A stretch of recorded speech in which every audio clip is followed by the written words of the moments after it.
Hello दोस्तों, आज की इस वीडियो में हम लोग जानेंगे संस्कृत में अयोग वाह। अयोग वाह क्या होता है। अभी तो हम लोग क्या पढ़े संस्कृत में स्वर, क्या पढ़े हैं स्वर और व्यंजन वर्ण। स्वर वर्ण को हम अच बोलते हैं, संस्कृत में स्वर वर्णों को अच बोलते हैं और व्यंजन वर्ण को क्या बोलते हैं, हल बोलते हैं। क्या बोलते हैं, हल। और जो हमारी संस्कृत वर्णमाला है इसको किसने दिया, पाणिनि जी ने दिया। अब ये आता है कि अयोग वाह ये शब्द कहाँ से आ गए, ये इसमें कौन कौन से वर्ण हो गए। तो इसमें सबसे पहले हम लोग क्या जानेंगे कि अयोग वाह किसे कहते हैं, ये जानेंगे। साथ ही साथ ये जानेंगे आज की इस वीडियो में अयोग वाह के प्रकार, संस्कृत में जो अयोग वाह के प्रकार हैं या कितने वर्ण हैं वो जानेंगे। फिर क्या है अयोग वाह का उच्चारण स्थान। आज की इस वीडियो में हम लोग अयोग वाह से संबंधित जितने भी प्रश्न बनते हैं उससे रिलेटेड सारे टॉपिक कवर करेंगे। तो चलिए शुरू करते हैं। अयोग वाह, अयोग वाह क्या होता है कि अयोग वाह जो वर्ण है संस्कृत में, यूं समझ लीजिए कि अयोग वाह वर्ण वो वर्ण होते हैं जो ना तो स्वर होते हैं और ना ही तो व्यंजन होते हैं। तो अयोग वाह का जो आप लोग यदि इस किसी भी शब्द के आगे जब अ लग जाता है, किसी भी शब्द के आगे या किसी भी वर्ण के आगे जब अ लग जाता है तो अ का मतलब हो जाता है नहीं। अ मीन्स नहीं, योग मीन्स साथ, वाह मीन्स चलता हो, वहन करता हो, यानी चलना, जो साथ में ना चलता हो। लेकिन इसकी जरूरत क्या है, उच्चारण के रूप में जो है पढ़ती ही पढ़ती है। तो इन वर्णों को जो है हम यूं कह लीजिए, कहेंगे कि ना तो ये स्वर है और ना ही व्यंजन। क्या है, जो अयोग वर्ण, अयोग वाह जो वर्ण है वो ना तो स्वर है और ना ही व्यंजन वर्ण है। तो कैसे वर्ण है, ये जो वर्ण है इनकी जो जरूरत है वो इनके उच्चारण के आधार पे पड़ी। किसके आधार पे पड़ी, उच्चारण के आधार पे। हम लोग जो पाणिनि जी ने जो हमें संस्कृत वर्णमाला दी है आ यू री ली का, उसमें कहीं भी हम लोगों को जो है अयोग वाह जो वर्ण है उनकी जरूरत नहीं पड़ी है। उच्चारण के आधार पे इनकी जरूरत पड़ी। किसके आधार पे, उच्चारण के आधार पे। जैसे कहीं कहीं देख रहे होंगे बिंदी लगा के अंगूर बोला जाता है। क्या बोला जाता है, अंगूर। हिंदी में आप लोग अंगूर पढ़े हैं तो ये जो अ पे ये बिंदी लगा है ये क्या है, अनुस्वार। हिंदी में इसको क्या बोलते हैं, अनुस्वार। अब ऐसे ही और है हमारा आम्रम, इसमें भी जो ये म है ये क्या है, अनुस्वार का ही रूप है। अब आता है हमारा विसर्ग। जैसे हम पढ़ते हैं बालकः, तो ये जो दो बिंदु है, ये जो दो बिंदु दिख रहा है ये क्या है, विसर्ग है। क्या बोलते हैं इसको, विसर्ग। और इसका जो रूप है किसमें जाता है, हाँ में जाता है। इसका जो उच्चारण बोलते हैं हम लोग किसमें जाता है, हाँ में जाता है। और इसका किसमें जाता है, जो ये अंग लगा है इस पे, ये बिंदी इस पे किससे जाता है, माँ पे जाता है। तो हिंदी में जो हमारा अंग अंग अह पढ़ते हैं वही क्या है, हमारा अयोग वाह वर्ण है। तो हिंदी में तो दो है, अ अंग और अ, लेकिन संस्कृत में कितने हैं, चार है। अब कौन कौन से हैं उसको जानेंगे। तो सबसे पहले ये जान लीजिए कि जो शब्द हमको मिलता है कहीं भी लिखा हुआ, तो जो ये अयोग वाह वर्ण है, अयोग वाह क्या है, ना तो स्वर है और ना ही व्यंजन। हमारी जो संस्कृत वर्णमाला है उसमें जो है विसर्ग का या अनुस्वार का या जीवामूली या उपदमानी इन अक्षरों को हम लोग देखे नहीं है, लेकिन इनकी जरूरत जो हमें पड़ी उच्चारण के आधार पे। हर जगह जहां भी बोलते हैं संस्कृत में समझ लीजिए, ये जो हमारा विसर्ग लगता है किसी भी शब्द के पीछे दो बिंदु, हिंदी में इसको अ बोल सकते हैं। और ये जो बिंदी लगा है इस पे अंक वाला, ये अनुस्वार वाला, और ये क्या है, विसर्ग वाला है। तो संस्कृत में भी इसकी जरूरत पड़ती है। जैसे बालका बोलते हैं, क्या बोलते हैं, बालका या बालकम। तो यहाँ पे हमारा ये जो बालका में दो बिंदु आया है ये विसर्ग का रूप आया है। बालकम में जो क पे बिंदी आया है ये अनुस्वार का रूप है। तो कहीं ना कहीं इनका जो है जरूरत पड़ा हमें। तो इनकी जरूरत के हिसाब से इनको जो है संस्कृत वर्णमाला में स्थान मिला हुआ है। लेकिन क्या है, ना इनको स्वर में गिना गया ना ही व्यंजन में, क्योंकि इनकी जो क्वालिटी थी न स्वर, जो स्वर होता है उसके हिसाब से थी और ना ही व्यंजन के हिसाब से थी। तो इनको नया नाम दे दिया गया, क्या, अयोग वाह। अयोग वाह यानी जो संस्कृत वर्णमाला में ना हो, या हम कह सकते हैं कि जो स्वर और व्यंजन के साथ साथ ना चलता हो, लेकिन इसका जो उच्चारण के आधार पे है वो उपयोग जो है बहुत ज्यादा है। इसकी उपयोगिता के कारण ही इन वर्णों को वर्णमाला में स्थान दिया गया। तो अब आप लोग समझ गए होंगे। अब जैसे अयोग वाह के टुकड़े करेंगे तो अ धन योग, धन वाह। अब आता है प्रश्न कि अयोग वाह किसे कहते हैं।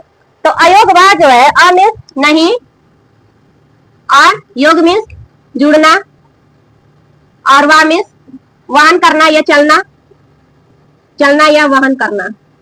वाहन क्या, जैसे हम बस में जाते हैं तो बैठ के जाते हैं, तो बस क्या है, हमारा वहन कर रही है, हमें ढो के ले जा रही है। तो इसी तरह जो ये शब्द है अयोग वाह वर्ड जो है, वो शब्दों को साथ साथ लेके चलते हैं, उनके साथ साथ चलते हैं, उनसे जुड़ते तो नहीं है लेकिन साथ साथ चलते हैं। अब जैसे ये बालका है तो विसर्ग कहाँ लगा, अलग लगा है, किसी उस पे लगा है, नहीं लगा। कहाँ पे ये जो अनुस्वार का बिंदी लगा है वो भी अलग लगा, साथ में है लेकिन जुड़ा हुआ नहीं है, इसका उच्चारण के साथ क्या है, मिला हुआ है, साथ साथ जो है उसको भी ले लिया गया है। तो क्या है, नहीं जुड़ा, यानी जो हमारी संस्कृत वर्णमाला है उसमें नहीं होने के कारण जो है अ लग गया इसमें। योग यानी इसमें जुड़ाव नहीं, यानी जो हमारी जो संस्कृत वर्णमाला है उसमें इसका जुड़ाव नहीं है या नहीं है इसमें, क्योंकि संस्कृत वर्णमाला में हमारा अंतस्थ वर्ण है, उष्म वर्ण है, साथ ही साथ हमारा स्वर वर्ण भी है, व्यंजन वर्ण भी है, लेकिन अयोग वर्णों का जो है कहीं भी नामो निशान नहीं है, इसीलिए उनको नया नाम दे दिया गया अयोग वाह। मतलब जो नहीं जुड़े हैं लेकिन फिर भी क्या साथ साथ चल रहे हैं, तो ये क्या हो गया हमारा अयोग वाह। और अयोग वाह क्या है, ना तो स्वर है और ना ही तो व्यंजन है। अब चलिए जानते हैं कि अयोग वाह के प्रकार। तो अयोग वाह जो है हमारा, यहां लिख लीजिए, नहीं जुड़ा अवाम, जो साथ साथ न जुड़ा हो या वर्णमाला में ना हो। कुल मिला के सीधी बात से यही है कि ये वर्णमाला में नहीं है, इसलिए इनको नया नाम दे दिया गया अयोग वाह, कि मतलब है तो नहीं लेकिन इनका जो जरूरत है उसके आधार पे इनको भी ले लिया गया है। अब जैसे होता है कि हम लोग कहीं जा रहे हैं तो कोई बच्चा रो रहा है तो उसको ये होता है कि चलो इसको भी ले लो, इसको नहीं लेंगे तो काम नहीं बनेगा, तो इसको भी ले लेते हैं साथ में ताकि ये भी एंजॉय कर ले। तो उसी तरह ये जो अयोग वाह वर्ण है वो ना तो स्वर है ना तो व्यंजन है, क्योंकि संस्कृत वर्णमाला में इनका कहीं भी नामो निशान नहीं है, लेकिन इनकी जरूरत के हिसाब से इनको नया नाम दे दिया गया अयोग वाह, और इनकी गिनती ना स्वर में है ना व्यंजन में है, और ये जो है साथ साथ वर्णमाला में है, इसीलिए इनको अयोग वाह नाम दे दिया गया। अब है कि अयोग वाह के प्रकार क्या है, प्रकार। तो अयोग वाह के संस्कृत में 4 प्रकार हैं। संस्कृत में कितने हैं, 4 प्रकार, और हिंदी में पूछ देगा तो हिंदी में जो है 2 प्रकार है। लेकिन यहाँ हम लोग संस्कृत पढ़े हैं तो इसलिए संस्कृत के बारे में जानेंगे। तो हिंदी का जान लेते हैं। हिंदी में हमारा अंक और अ, यही क्या है, हिंदी में 2 प्रकार है। अब है संस्कृत में प्रकार। तो संस्कृत में प्रकार जानते हैं कि जो संस्कृत में प्रकार है अयोग वाह के प्रकार कितने हैं, 4 हैं। संस्कृत में, यहां लिख लेते हैं, संस्कृत में जो अयोग वाह है 4 प्रकार के हैं। कितने प्रकार के हैं, 4। कौन कौन से हैं या कौन कितने वर्ण हैं, तो 4 हैं। एक है हमारा अनुस्वार, कौन सा है, एक अनुस्वार, दूसरा है विसर्ग, तीसरा है हमारा जीवामूली, चौथा है हमारा उपद मानी। कौन कौन सा है, अनुस्वार, विसर्ग, जीवामूली और उपद मानी। ये क्या हो गए हैं संस्कृत में अयोग वाह वर्णों के प्रकार। किसमें, संस्कृत में। और हिंदी में कितने हैं, 2 है, अनुस्वार और विसर्ग। तो संस्कृत में हमारा अयोग वाह के कितने प्रकार हैं, 4 है, या कितने वर्ण है ये भी पूछा जाए तो भी हम 4 बताएंगे। एक है हमारा अनुस्वार। आप क्या चाह रहे हैं कि संस्कृत में जो अयोग वाह है कितने वर्ण है पूछा जाए, चाहे प्रकार पूछा जाए, तो कितने बताएंगे, 4। संस्कृत में अयोग वाह वर्ण कितने हैं, 4 है। कौन कौन से, अनुस्वार, विसर्ग, जीवामूली और उपद मानी। अनुस्वार का क्या है, आप लोग कहीं देखे होंगे कि जो अनुस्वार होता है वो कैसे लिखा जाता है। तो संस्कृत में अयोग वाह वर्ण पूछे चाहे प्रकार पूछे, तो हम कितने बताएंगे? 4। कौन कौन से? पहला है हमारा अनुस्वार। क्या है? अनुस्वार। जो किसी भी शब्द के ऊपर आप लोग बिंदी लगा हुआ देखे होंगे, ऐसे करके बिंदी रहता है। जैसे हम यहाँ उदाहरण, आंख, हिंदी में जैसे आंख लिखते हैं ना, तो ये अनुस्वार है ना, तो इसको क्या बोलते हैं? अनुस्वार। और संस्कृत में कैसे हो जाएगा? रामम। यहाँ पे बिंदी हो गया ना, तो ये क्या है? अनुस्वार का ही रूप है।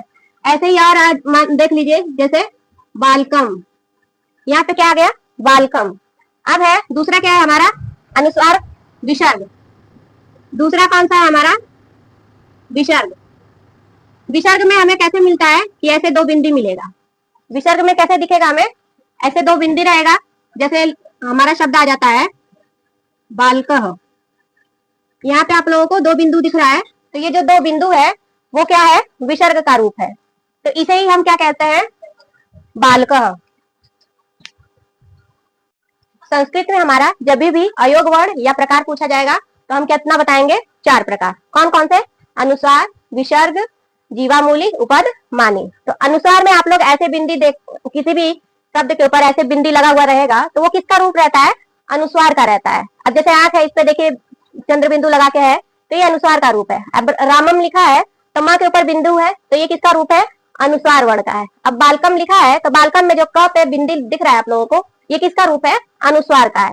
अब है दूसरा विसर्ग। विसर्ग में जैसे बालका लिखा हुआ है, तो बालका में संस्कृत में समझ लीजिए अनुस्वार और विसर्ग का सबसे ज्यादा योगदान है। यदि विसर्ग और अनुस्वार नहीं लगाया जाएगा तो संस्कृत को जो है संस्कृत नहीं बना पाते हम लोग। कहीं भी कितने लोग तो संस्कृत को क्या कहता है ना कि विसर्ग लगा दो, म लगा दो, संस्कृत तैयार हो गई। बालक लिखे, म लगा दो, बिंदी लगा दो, बालकम हो गया, संस्कृत बन गया। बालका लिखे, विसर्ग लगा दो, बालका हो गया, तो क्या हो गया? संस्कृत बन गया। तो मेन इसीलिए इसका इतना योगदान है कि इसको हम यदि हटाना भी चाहे तो नहीं हटा सकते, इसीलिए इसकी जरूरत के हिसाब से जो इसको रखना ही पड़ा है।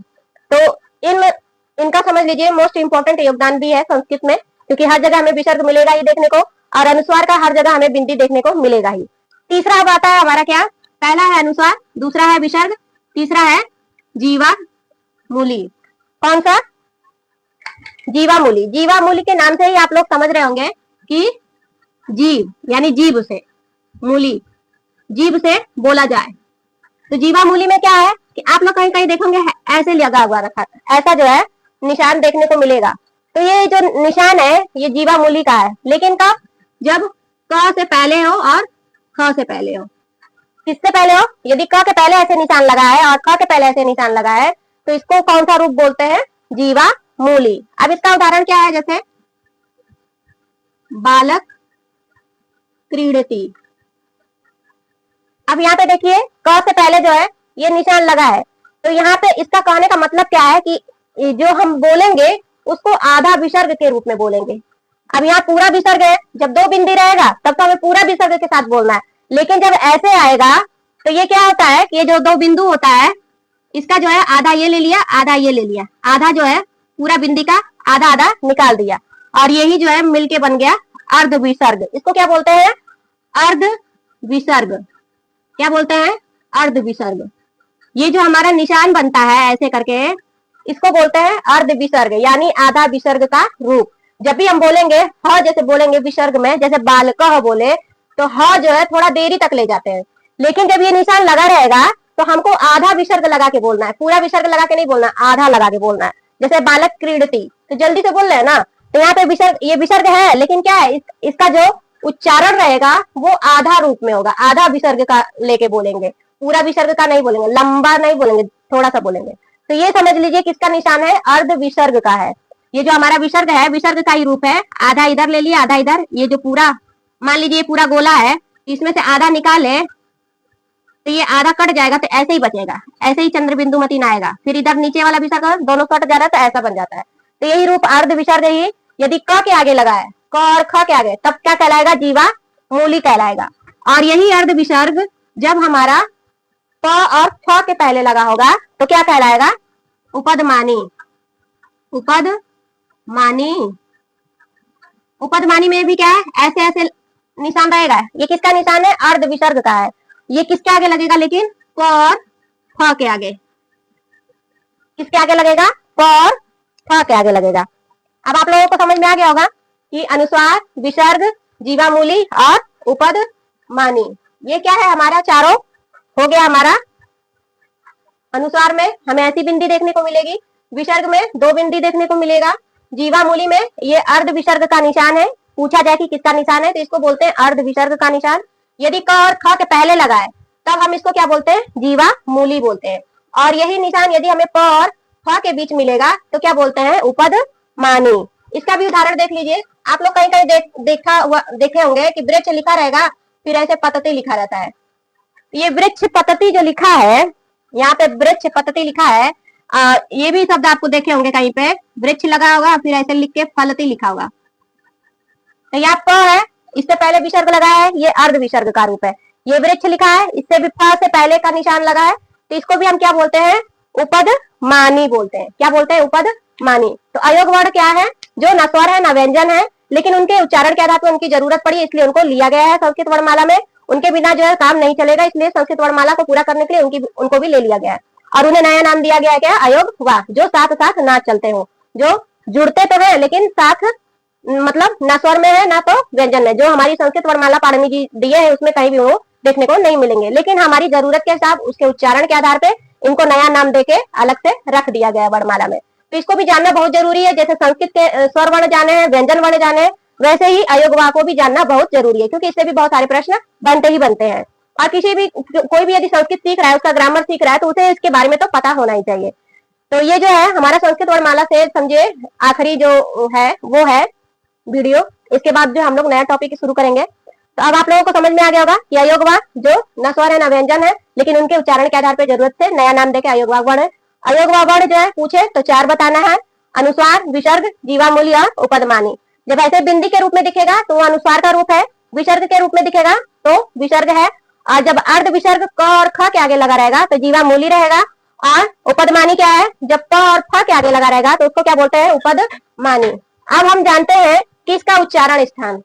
तो कौन कौन सा टॉपिक में अयोग किसे कहते हैं ये जान गए, अयोग के प्रकार। अब क्या जानते हैं, अयोग वाह का उच्चारण स्थान।